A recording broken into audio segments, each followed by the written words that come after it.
Barrel cooker. అతను ఒక చిన్న గొడుగులో నివసించేవాడు.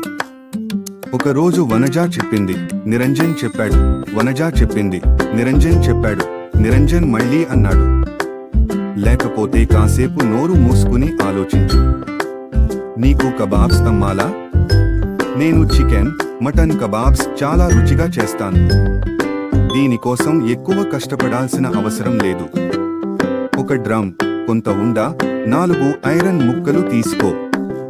అలాగే ఉప్పు, మిరియాలు, మసాలా ప్యాకెట్ కొనుక్కో. అంతే చాలు. మన ఇంటి ముందు ఖాళీ ప్రదేశం ఉంది కదా, అక్కడే మన షాప్ పెడతాం. ప్రతి సాయంత్రం ఆ మైదానంలో చాలా మంది ఫ్రెష్ వాకింగ్కి వస్తారు. ముఖ్యంగా పెద్దవాళ్ళు. వాళ్ల కోసం 2 బెంచులు పెట్టాం. బాగా కూర్చోండి, మన కబాబ్స్ తిని వెళ్ళండి. మన బిజినెస్ బాగా నడుస్తుంది.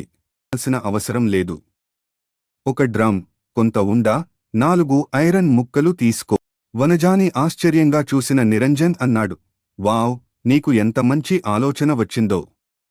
వనజా తమ్ముడు కాశీ తన ఊరిలో ఏమి పని చేయకుండా తిరుగుతున్నాడు. అందుకే వనజా అతనిని తన పనికి సహాయపడమని పిలుస్తుంది. నిరంజన్, వనజా ఇద్దరూ ఆదివారం మంచి రోజని అనుకుంటారు. అదే సమయంలో నిరంజన్కి 15 రోజుల టూరిస్ట్ బస్ గార్డ్గా ఉద్యోగం వస్తుంది. కాబట్టి వనజాని, కాశీ ఉన్నాడు కదా, అతనితో పని చేయించు అని చెబుతాడు. అక్క చెప్పినట్లే వనజా బ్యారెల్ కుక్కర్ తయారుచేస్తుంది. వనజా కబాబ్ షాప్ స్టార్ట్ చేస్తుంది. ఇద్దరూ కబాబ్స్ తయారుచేసి కస్టమర్లకు ఇస్తారు. తిన్నవాళ్లు రుచి బాగుందని పొగడ్తలు చెబుతారు. ప్రతి సాయంత్రం వాకింగ్కే కాదు, ఇంకా చాలామంది బ్రేక్ఫాస్ట్లా కబాబ్స్ తినడం మొదలు పెడతారు. ఒకరోజు ఒక వృద్ధుడు అంటాడు, చికెన్, మటన్ మాత్రమే కాదు, పిట్ట మాంసం కబాబ్ చేస్తే చాలా రుచిగా ఉంటుంది.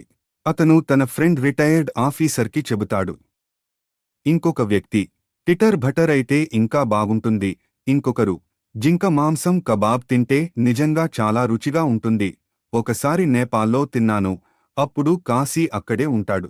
బావ మళ్ళీ వస్తే అడవిలోకి పంపిస్తాను, అది కూడా తెప్పిస్తాను అంటాడు. 15 రోజులకు నిరంజన్ తిరిగి వస్తాడు. బిజినెస్ బాగా నడుస్తున్నట్లు చూసి సంతోషపడతాడు. కాశీ అంటాడు, రోజూ 4 నుంచి 5 వరకు విఐపి కస్టమర్లు వస్తున్నారు. వాళ్లు జింక మాంసం కబాబ్ కావాలంటున్నారు. ఒక్క ముక్కకు 50 రూపాయలు అయినా తింటారు. నిరంజన్ అంటాడు, పిట్టలు, టిటర్ వేటాడొచ్చు కాని జింక వేటాడటం పెద్ద నేరం. 10 ఏళ్ల జైలు శిక్ష వస్తుంది. కాశీ అంటాడు, బావా, మనం చెబుతూ చేసే పని కాదు. బిజినెస్ కదా, వాళ్లకు నచ్చిందే చేయాలి, లేకపోతే వాళ్లు మళ్లీ రారు. వనజా కూడా గట్టిగా కోపంగా చెబుతుంది. నిరంజన్ అడవికి పిట్టలు, కుందేలు పట్టటానికి వెళతాడు. అదే రోజు కాశీ చెబుతాడు, మటన్ కొనుక్కోడానికి వెళ్తున్నాను. ఆ తర్వాత వనజా వద్దకు వస్తాడు. అక్కా, బావ రాస్తాలో ఇస్తూ వెళ్ళాడు.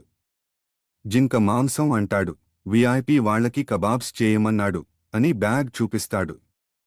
వనజా కోపంగా అయినా తయారుచేస్తుంది. సాయంత్రం కాశీ విఐపి వృద్ధులకు కబాబ్స్ ఇచ్చాడు. వారిలో ఒకరు, జింకను వేటాడి కబాబ్ చేశావా అంటాడు.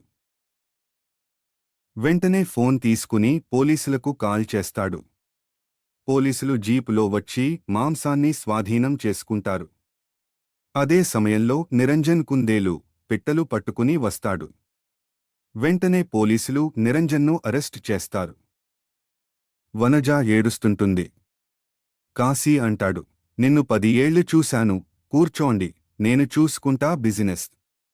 కొంతకాలం తర్వాత నిరంజన్ తిరిగి వచ్చి కాశీకి కొట్టడం మొదలు పెడతాడు. నాకు తెలిసిన మటన్ని జింక మాంసం అంటావా? నన్ను జైల్లో పెడతావా?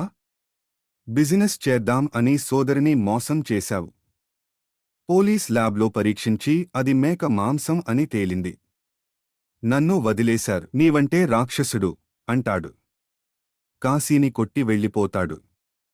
ఆ తరువాత దంపతులు కబాబ్ బిజినెస్ను బాగా నడుపుతారు.